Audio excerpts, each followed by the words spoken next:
This is Afsha Ali. I'm Senior Project Manager at ADIS Architects. I'm one of the 3 members of Wellness Forum.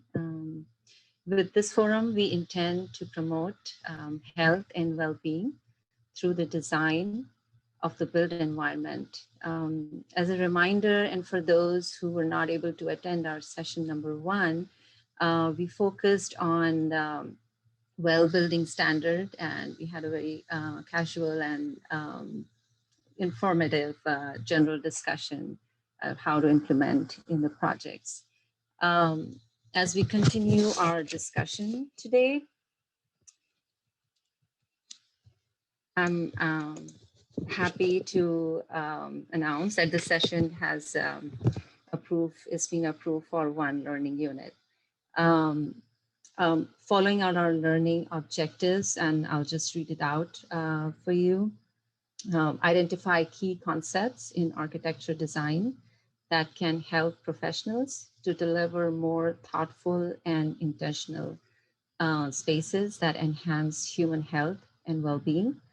Discuss strategies that aim to advance health by setting performance standards for design interventions, operational protocols, and policies, and commitment to fostering a culture of health and wellness.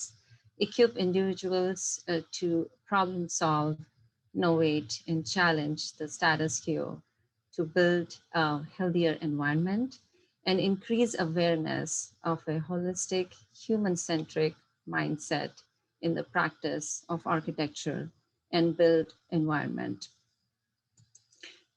Quick look on our agenda today. We are excited to have 3 guests who will be presenting the case studies. BCCI offices in San Francisco and Silicon Valley, Taylor 10 in Southern California, and Kilroy the Exchange in San Francisco. It will be followed by, again, a discussion, Q&A. And you can use the question box to type in your questions and thoughts. With this, I want to introduce our presenters. We have Hina David. With expertise in sustainability, green building, and chemistry, Hina David leads the sustainability department at BCCI, working with project teams to support our clients' sustainability goals, as well as growing and shaping departmental initiative.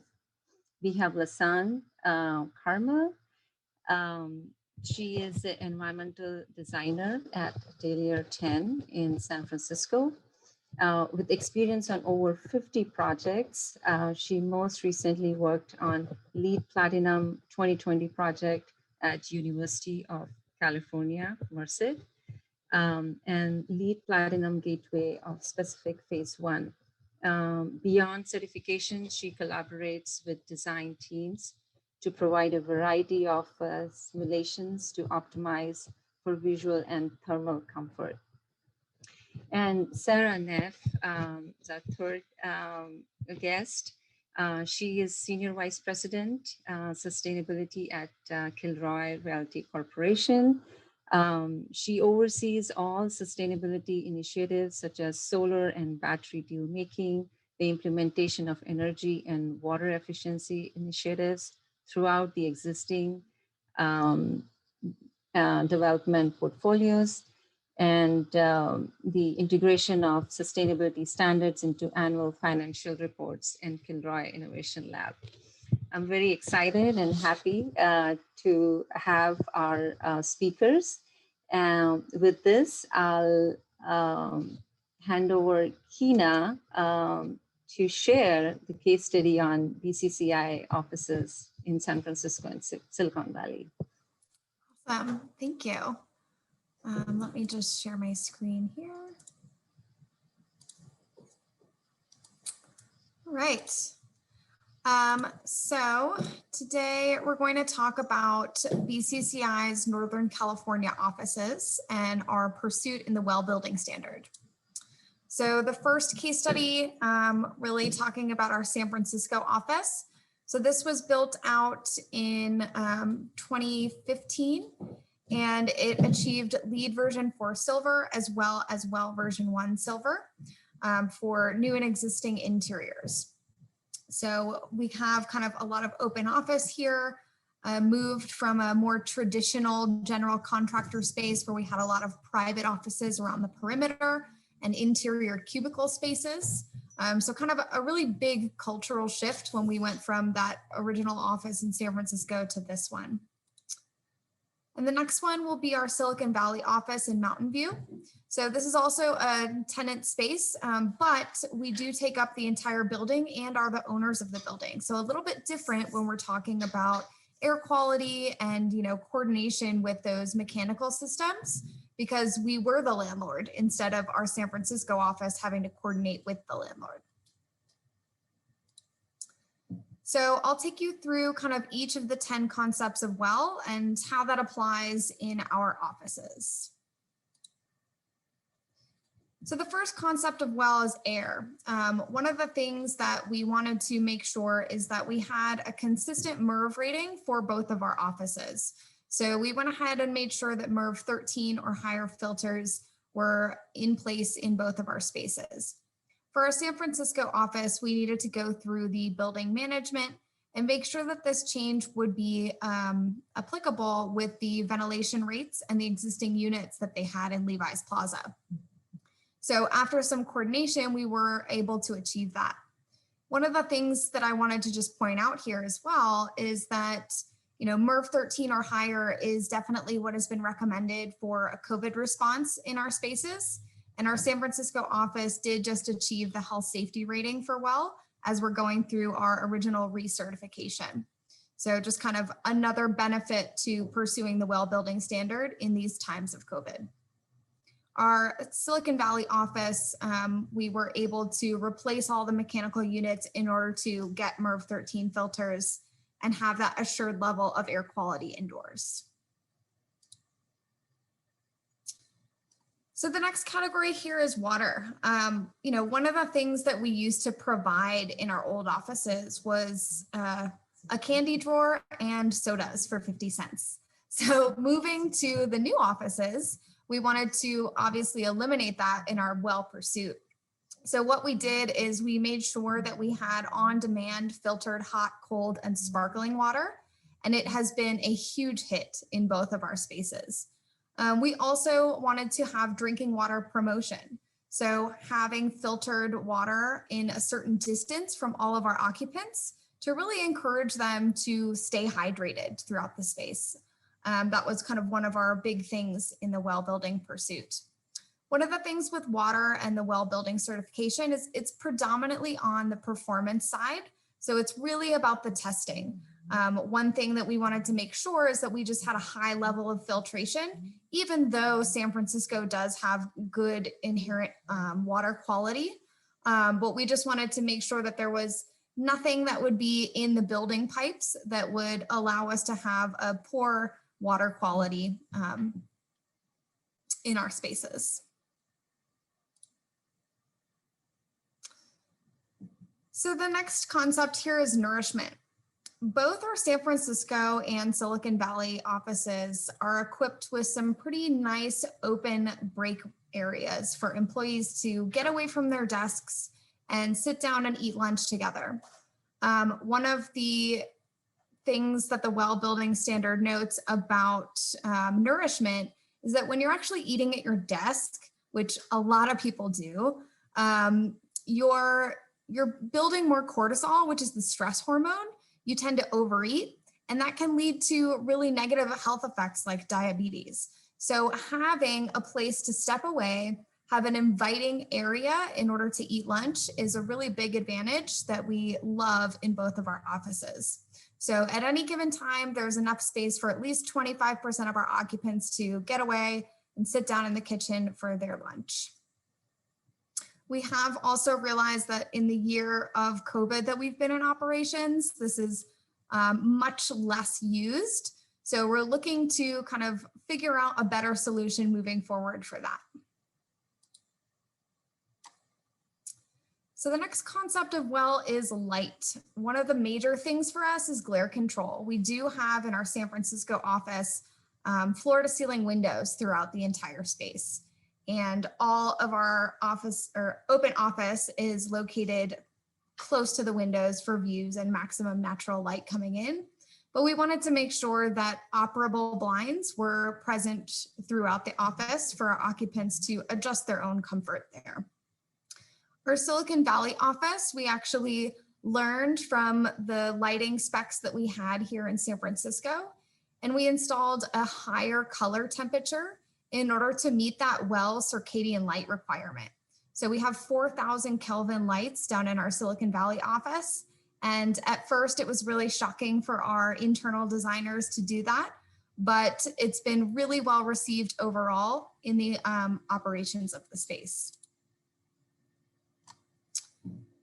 So ergonomics is a huge thing in WELL and for all of BCCI's offices. So we did go from having, predominantly private offices for some of those executives or senior level people, and they were moving to an open office desk area.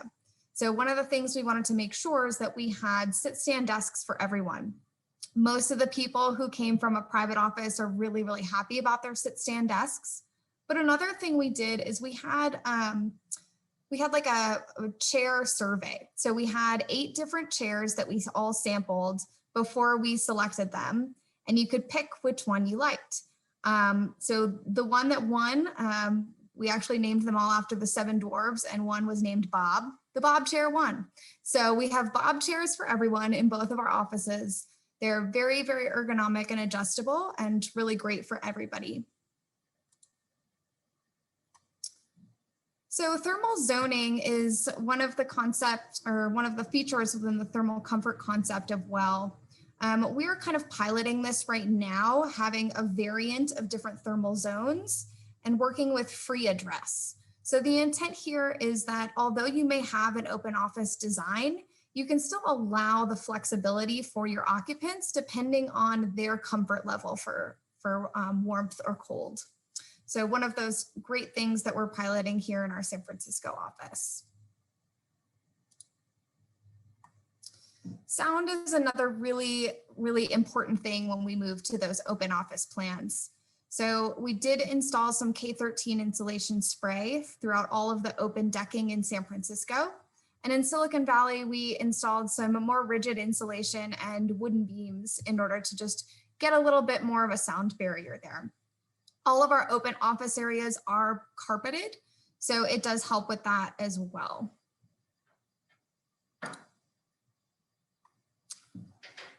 And I know that materials are always a challenge when it comes to low VOCs and healthy materials. The good thing about both of our offices is that we had our in-house sustainability team and our in-house design team create these projects. So we worked together to really identify some key elements that could be those healthy materials, low VOC, low emitting, and we transferred that from our San Francisco office research when we were building the Silicon Valley office about 1.5 years later.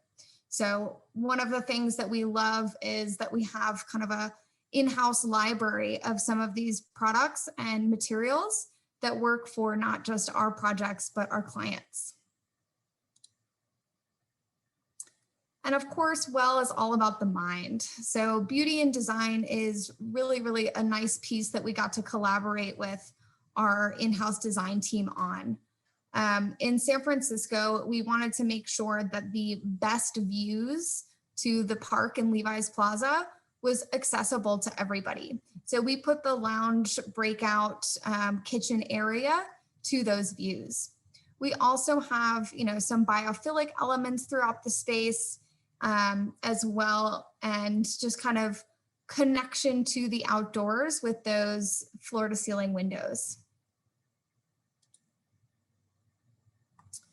And the last portion of WELL is community. So BCCI since 2014 has been a just organization.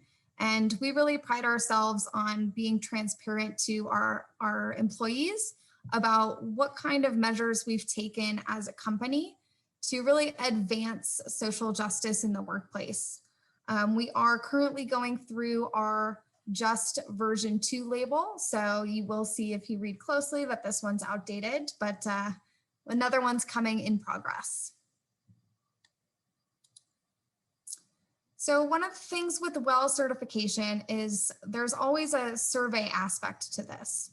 And I did want to just touch on a couple of things that we found in our San Francisco office and our first annual WELL survey.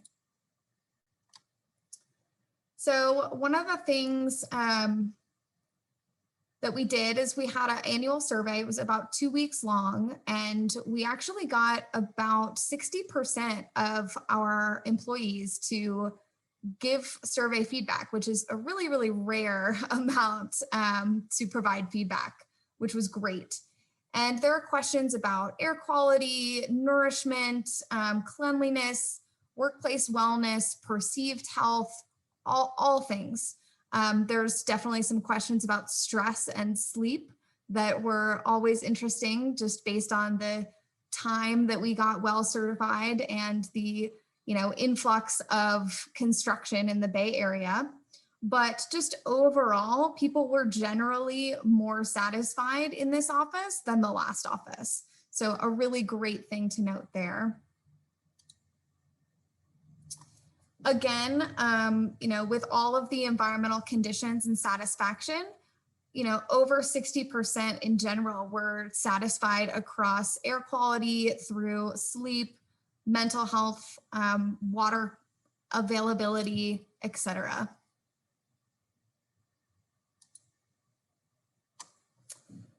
And our median workplace well-being score was a little bit over 1. So, questions like, I feel motivated to work my best every day.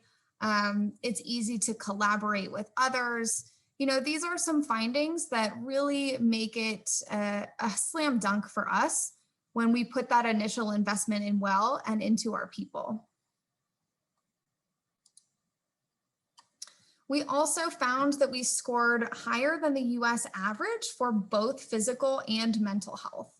One of the things that we were questioning is the Bay Area just generally healthier than others? And maybe are we just skewing this data because, we're not in the middle of the United States?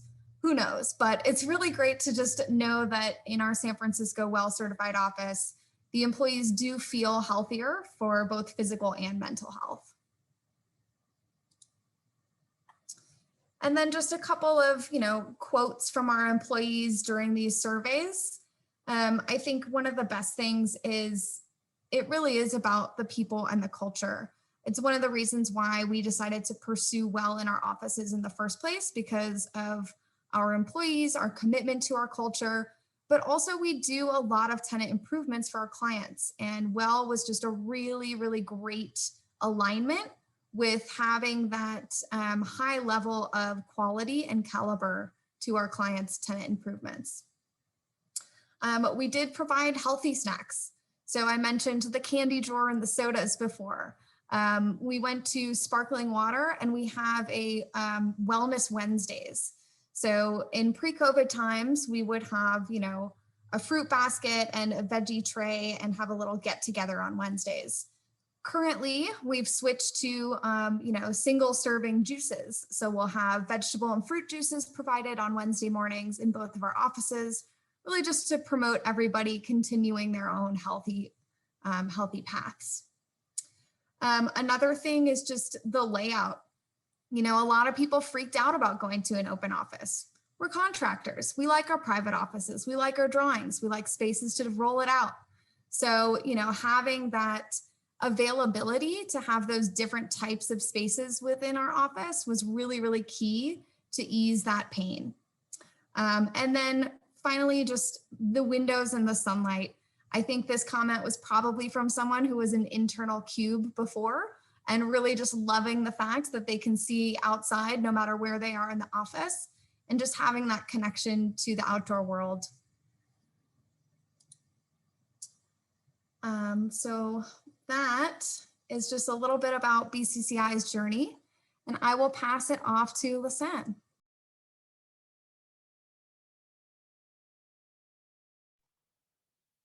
Okay, great, thank you. Just give me 1 second to share my screen.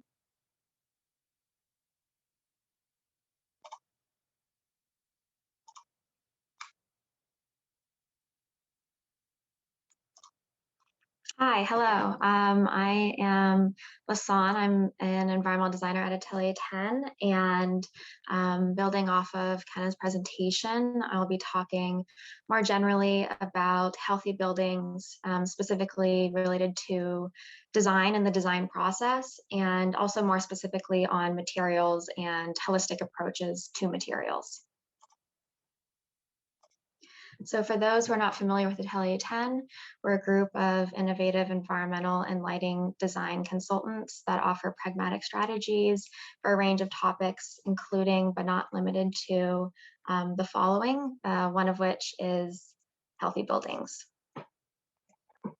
So health and wellness are important in the built environment due to the magnitude of time spent indoors. And this is certainly not a new statistic by any means. It varies based off of the source, but it's generally accepted that 85 to 95% of our time is spent indoors. And this is even more relevant in COVID, not only due to social distancing and the time spent at home over the last year, but also how we return and redefine typical operations within office settings, for example. So the approach to healthy buildings, as outlined by Kenna and the WELL building standard, is inherently holistic, as all aspects of design interact with occupants. Atelier 10 classifies healthy buildings through the following features, which is a consolidated list from the WELL building standard that is just more specific to the design of the building, and all of these have the potential for meaningful impact. We've further classified these by categories that prevent harm, while as opposed to elements that promote wellness.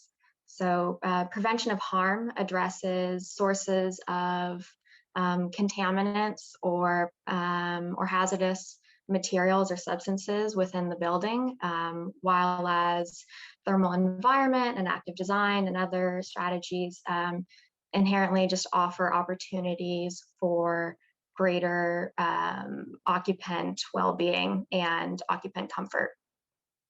So within all of these strategies or elements, there is both a health and wellness aspect as well as an aspect of high performance design. And so there are opportunities to align both goals pertaining to high performance as well as health and wellness within all these strategies and elements that should be considered. More specifically, I'm focusing on materials, which is an element that poses a potential threat to occupant health. This graphic is essentially demonstrating that there are very limited restrictions and regulations on chemicals in the US, and building standards such as WELL have taken the responsibility to regulate some of these beyond building codes.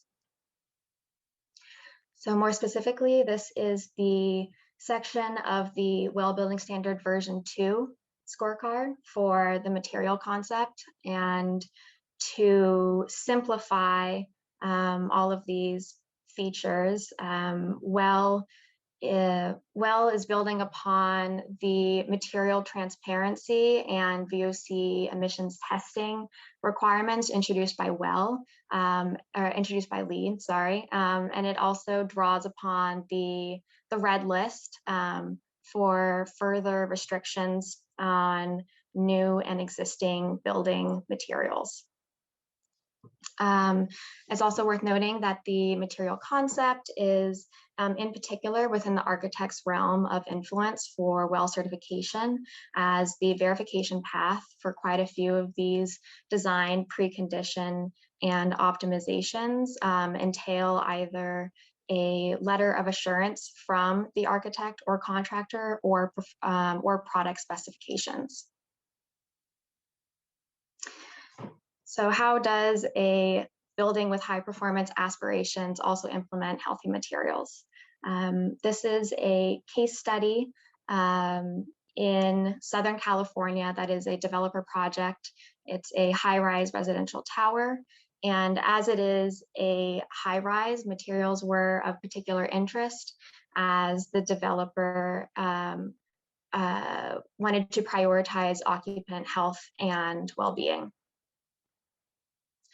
As part of the scope of our work on the project, we conducted a life cycle analysis, which is essentially a study of the embodied carbon of materials within the building for the lifespan of that building. For this particular project, the scope of the analysis was the structure, the enclosure system, and the interior materials, including both the assembly and interior finishes.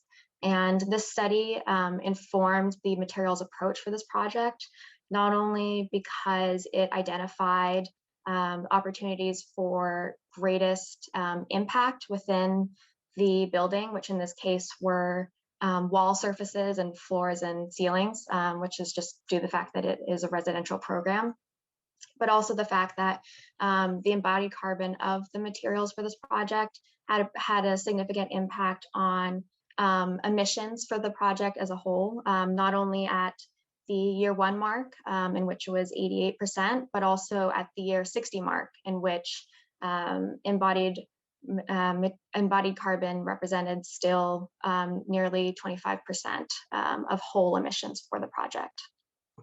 So based off of the study and based off of these interior material areas identified in this graphic, we developed a guide to help the design team in terms of product selection that considered both health and wellness as well as embodied carbon. And for each of the material areas, we identified either the assembly components or the interior finish selection that was under consideration by the design team.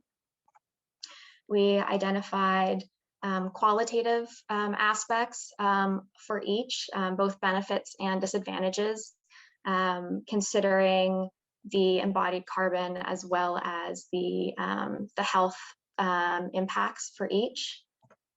We synthesized this criteria into general thresholds. The embodied carbon range is derived from the selection of EPDs that were publicly available for each product type, while as the health and wellness criteria is specific to red list materials red list chemicals that can be found for each of these materials, as well as VOC emissions. And then finally, in terms of implementation, we provided minimum spec language to be adopted by the team in the specs to further these goals. And generally, what we found was that there are synergies between health and wellness and other sustainability aspirations, in this case, embodied carbon. One of the greater takeaways is the fact that fewer materials has a benefit both in terms of occupant health as well as embodied carbon. Limiting or optimizing the number of finishes within a project allows the design team greater control over what chemicals are going into the project and the level of exposure for occupants, and fewer products has a direct correlation to a reduction in embodied carbon because there are just less products in general. And another takeaway, this is a guide that we created for flooring. The previous one was for partition assemblies. Another takeaway is to consider the lifespan of the product within the project. Products that have regular replacement, like carpet tile, for example, pose both an increase in embodied carbon as the embodied carbon of that product is being emitted with each replacement, but it's also reintroducing chemicals and off-gassing into the project based off of the product And similarly, products that last a longer period of time up until the full service life of the building, so long as they are paired with minimal sealants and adhesives, have the opportunity to limit exposure limit exposure of chemicals to occupants, as well as reduce embodied carbon. And that's all I have for today. I will hand it over to Sarah. Great, thank you so much. Give me a minute to share my screen.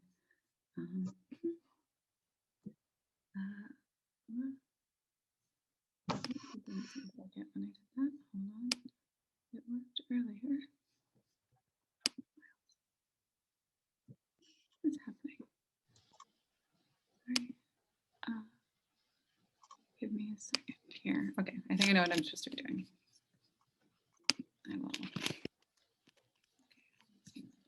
PowerPoint and slideshow, and then this and share screen. Here it is. Sorry, that was momentarily. Okay, everybody can see my slide? Okay, great. So I'm going to provide a little case study on our project, The Exchange.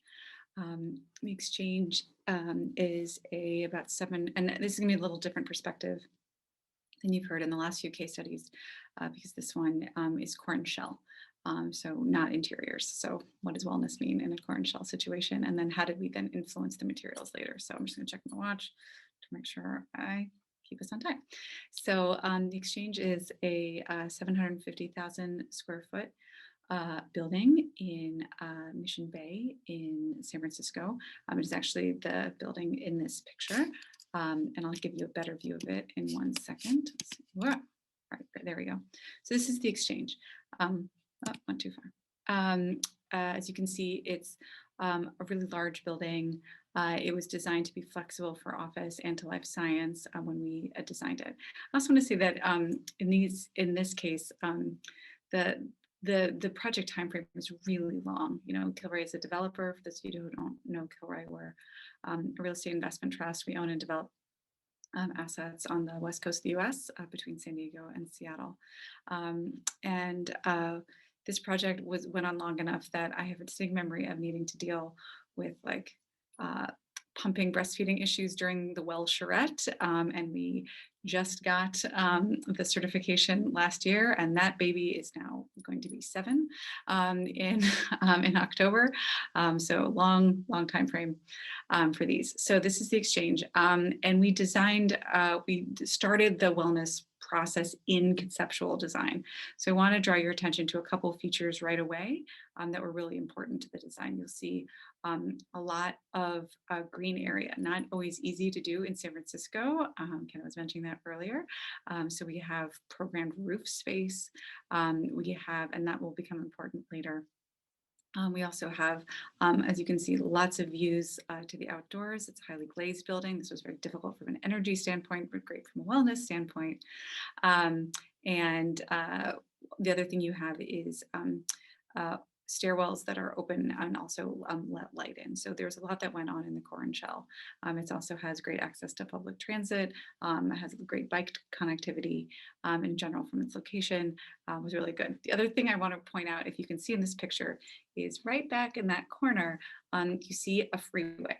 So the reason we initially went off to pursue well certification is it's basically impossible to get closer to a freeway than this building is without being like the MetLife building in New York, like on top of it. And so there was, we had a major air quality concern. And so the decision was made, and this was again back in 2015, see, I was still nursing Nora, so 15, to pursue well, because we were concerned that there would be a health concern with marketing the project. And so we wanted to make sure that we'd really been really proactive on building health in there. So that it was the general, what was the motivation for us, why we pursued it. And then just so you can see some features on the outside, you'll see an interior in a bit. But I want to talk sort of about how health and wellness breaks down at Kilroy. So in the these days in a post-COVID world, this is what health looks like. So there's sort of three pieces. I would say there used to be kind of two. It used to be we were kind of just on active design and air quality, and now things have sort of matured and morphed. So now I talk a lot more about sanitation than I used to, and then talking about the ability for the design of the building itself to be flexible, and as well as the space within it to actually be adaptable. So I'm going to get into a little bit more of what that looks like. So there's three pieces to what health has looked like in the exchange, and I'll show you a little bit about how that was applied. So the first is flexible and versatile work environments. This was also really important for leasing. Everything within this category was actually something that was implemented before the COVID-19 pandemic. So if you can think about the timeline, we had a building that had been planning for WELL and WELL certification for many years, and then COVID-19 hit. And so we had to, adapt and figure out what we were doing. Also, the building did fully lease. It's fully leased to Dropbox. So we worked with them to make sure that the intentions that we had with the WELL Corn Shell were carried out through their fit out. And so things that are really important, open air stairs. Everybody really likes those, really great for physical activity as well as wellness. We wanted to make sure that we could adapt the work zones so that there's many configurations that were possible. You saw those outdoor terraces earlier. Certain areas within the project do have operable windows. And then we have a lot of modes of access. You can get there through bikes, you can get there through driving, you can get there through bus, you can walk there, lots of things that happen. We then had to add density management, not a thing we cared about before COVID, but something we started caring about a lot in 2020. Next slide, can you come back slide? There we go, fantastic. So agile places and spaces. So this is all about how we did flexible building design. So we were able to, for example, add touchless technology to the doors. We were able to make sure that we could sort of give who had control over wellness over to the tenant. When we were originally creating this building, we didn't know if it was going to be single tenant or multi-tenant, or if it was going to be office or life science. And so that became really, really important as well. We had the ability to have wellness checks when tenants came in. We gave tenants control of sort of the lobby area in terms of screening folks. And then the outdoor terraces became important here as basically the office themselves kind of moved outside. So some people were working and their office was the outside space. And finally, this is where sort of all of the things with COVID that we actually ended up putting in made it, we were actually able to increase the level of WELL certification we were going for. From silver to gold. And so here's what that started looking like. So increasing the number of outdoor air exchanges that we had. We did that through trying to be really smart with the efficiency of the fans that we were putting in, so we didn't overdo ourselves on energy use, because like I said, this building was intending to achieve LEED Platinum, so not always easy. We're putting bipolar ionization cleaning in the airspace. We made sure to also, we've talked a lot on this forum about filtration media, so these are again MERV 13 filters. You heard that in Kenna's talk as well. Touchless entryways there, and then enhancing the janitorial through robotic UV cleaning. So a lot of this stuff wasn't there when we were dealing with the original design, and then showed up in this last year, which was fortunate timing for how we ended up doing our WELL certification. And now, see if I touch it once, it'll show. Yeah. So this is what this looks like from an actual floor plan standpoint. This is how the project got fit out. So a bunch of things happened. One was more access to fresh air happened, as well as access to outside spaces for working. Floor plans were able to be adapted. So, certain people started working in conference rooms to provide more flexibility. Desks were able to get moved around. There was enough spaces available that they could handle who wanted to work at home and not. We had a whole lot of, it's really funny because when I was originally in the shred, everybody thought I was insane when I was like, we're going to open all the staircases. And I was like, oh, I don't want to, like there's extra security because you got to key card those things. Like, and I was like, no, we really need open stairwells. And then during COVID, that was like the most genius idea, right? Because it reduced elevator density and made everybody a lot happier. So that was like a co-benefit that we had. And then I spoke about touchless entry, and also just making sure that we had the digital support. That building really needed to be able to have the ability to have folks support them working from home and from the office. So this was a lot of how we designed the core and shell around well. I'll take a minute to talk about well. So we have now 2 well certified projects and 2, no, it's a lie, 3 more going through, well, 2 for new certifications and 1 is getting recertified. Well core and shell testing is tricky. So we were in the, you can tell from the timeline, we were in the sort of world of going from well V1 to well V2. Well V2, you can control when you test the building. In well V1, IGBI told you when you were going to be able to test the building, and that was after they'd done documentation review. It was tough going because we had some of these things where I was sort of begging, like, can we please test the building now before we start dealing with TI work? And they said, no, you don't have your documentation done. And then we got this note saying, okay, great, now you can go do your PV testing. And I said, well, we've just started polishing 750,000 square feet worth of concrete, polished floors. So I don't think we're going to be passing an air quality test anytime soon. So we had to wait until that was done and then flush out the building. And then there was so much going back and forth in sanity that we actually, there were so many things happening at once. It was COVID and people moving in and this whole thing. So we ended up actually attempting to do PV testing the day the tenants started showing up, because the asset manager had talked to the engineer who had talked to us. It was a thing. So we did have to go through air quality testing a couple times.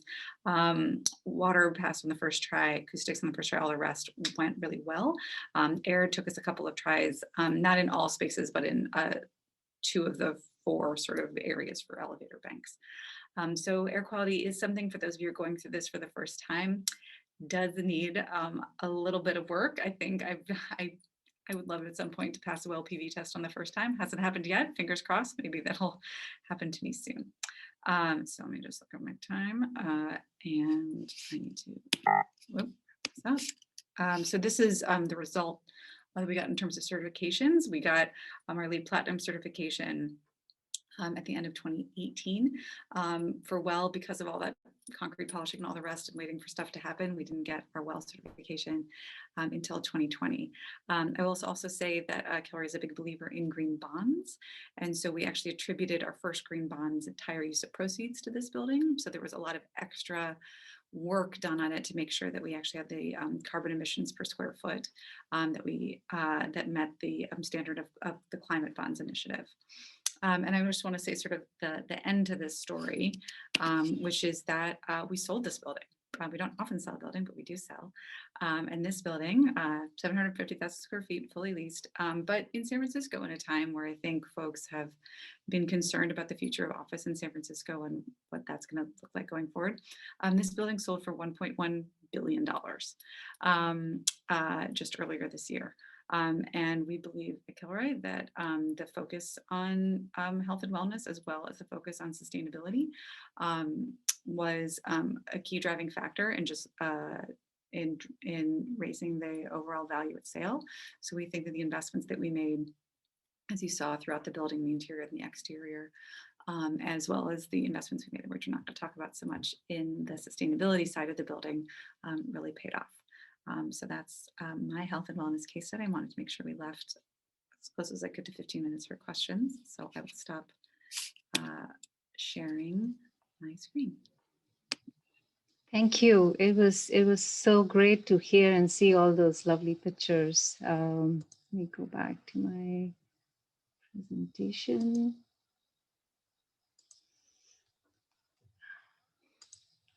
So for those who joined late, if you have questions, feel free to write in the chat box. We'll make sure to have those answers. We do have some questions that we came up with, and we thought it would be interesting and informational for everybody to know. And something that, always comes to us, like, why would you choose? What was the reason that you choose well out of other certifications? I know there are some synergies that I just saw that you had the lead, Sarah, for your project and but was there any like, well, what were the factors you were considering when you thought like would be the right way to go? Yeah, this is a great question, because if you look up Kilroy et al., you'll see we have quite a few Fitwel buildings as well. So it all came down to the two things. One was timing, the other was air quality. So, and I love Fitwel. I don't want to speak badly of them. We have, 40% of our portfolio is Fitwel certified. So at the time, Fitwel didn't really exist for development. And this was a corn shell building that we were trying to use wellness as a marketing tool, especially because we had this concern about the freeway. And the other thing is Fitwel didn't require air quality testing. And since we were so close to that freeway, air quality was the thing we were concerned about most. And so saying, hey, we had this certification, it's of all these great active design features, which I deeply believe in, and you saw a lot of, in this space anyway, that wasn't actually going to be solving the problem we were trying to solve. So so there wasn't at the time in 14 a Fitwel design certification, and what Fitwel did exist didn't address air quality. So well made more sense, but we use both certifications a lot in the portfolio. Mm-hmm. Kina, Lisanne, do you want to add something to that? Sure. So for us, it was really about our commitment to our employees, but also being that we have sustainability consulting and design services in-house. Both of our offices were really an example to kind of be our showroom and as example for what our clients could have if they went with us as a contractor. So. And I can speak just more generally. Well is definitely valuable for clients who are very passionate about occupant health and wellness, because it provides quantifiable and measurable metrics for some criteria which can otherwise be more qualitative or difficult to measure the success of in a project. So the measurement aspect and the metric aspect is definitely valuable. Yeah, it used to be my favorite question, like how would you convince clients to be, more aware of this? But like recently, we all have been so close to this reality that ultimately it's the health that matters the most. And I guess all our clients now understand this, that without that, it's really, rest of the things comes to the next to the priority list now. I do want to take a couple of minutes and introduce our two other members of our forum, Fanny and Madhu. If you guys want to just do a brief introduction of yourself. And I'm having trouble in looking at the chat box. So if you guys can see what the questions are. Yeah, this is Fanny. So I'm just really happy to hear from, non-architects and designers to speak to us. And I think there's a question from the chat. I know our time is very limited. I do wanted to ask the question from Pratik. Which red list materials, chemicals of concern do you think were most challenging to avoid?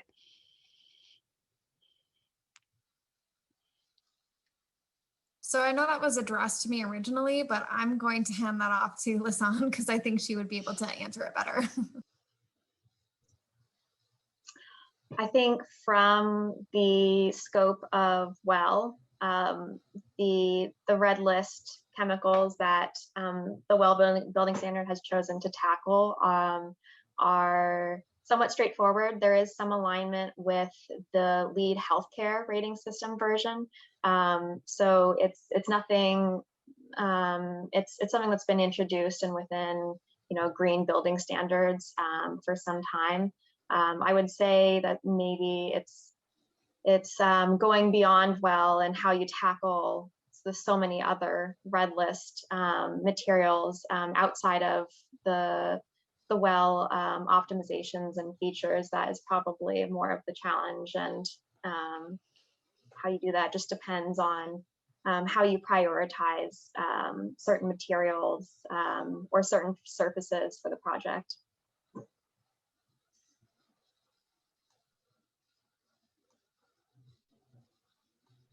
Thanks, Lasan.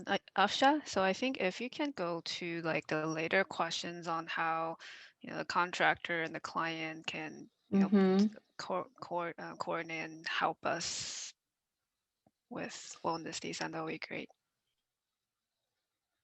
Right. So this is something we were, thinking about. Like, did you have any challenges, especially on the contractor point of view, getting these certifications done? I can speak to that a little bit. I think, when you're looking at a well-certified building or potentially a well-certified building, there's really two areas that are kind of the hard costs related to construction that are really challenging to change after the fact. One of them would be lighting and having, the different kinds of lighting that's required for well. It's really about that quality. And there are some places with the well building standard that doesn't necessarily align, like energy reduction. So, picking the right kind of lights that will give you the right quality and achieve that energy reduction you're going for. The other one is acoustics. So planning out where your mechanical systems or heat pumps are going to be located throughout the space, what kind of barriers you're going to have for sound absorption. Those are kind of the two main things that you really need to think about when you're originally designing and constructing a space that are much more costly to deal with after the fact. Yeah, and I would add, it's been hinted a couple of times that there's just places where health and sustainability don't have synergies with each other. Windows are the thing that are the hardest for me. My architects love pretty glazing that's floor to ceiling. My leasing team loves that too. And it really makes energy performance tricky. And not just like the amount of glazing, but how opaque or not. Everybody wants everything to be crystal clear. And we don't have the highest performance of glass that is crystal clear. So that's hard. And there needs to be basically a lot of cleverness that goes into how you make up the difference. Is it through, to throw new renewables somewhere? Is it through a really, a great DOS system, something really, efficient, some sort of efficient central plant sort of something? Is, how are you doing it? Really efficient fans or something other, because so that to me is really hard. And also, things have improved a lot, but from a client perspective, I've gone through a lot of charrettes with a lot of teams, and my GCs still look at me in complete terror when I mention things like, hey, the red list, hey, embodied carbon, I was like, oh God. And so we're still in that world. And so we just need a lot more pre-immediate training on how to use things like the EC3 tool, how to understand the red list. And the red list is really hard. I feel like, I know Lasan knows what she's doing, but I feel like you need a PhD in toxicology to be able to navigate what the heck is on that thing and what is in it and not. These are not intuitive concepts. And we really need, there's very little expertise amongst most general contractors. Even if it's the person who's in the room with you gets it, the actual person who's specifying the materials does not get it. Everybody can have, like a great person to show up at the initial client meeting and seal the deal. But then when you get to the much more inexperienced person who's actually the person who's going to be specifying your finishes, that gets a lot more tricky. Yeah. Oh, this is Madhubala. I work with Afshan's Fanny on the committee. So I have a quick question, right? Like both Kenna and Sarah, like you were talking about how health and sustainability goals sometimes don't match, like, for example, the window one, right? So how do you generally take a call on that? Is it going to be based on your mission statement? Is it going to be based on your occupant preferences, or was it, have you had any such scenario where you had to take a decision based on that, or, or how feasible it is to do it that way, like, so that you get a both of your goals established to some extent? I just talked, so Jenna, you want to take that one? I think it just kind of comes down to early planning and prioritization.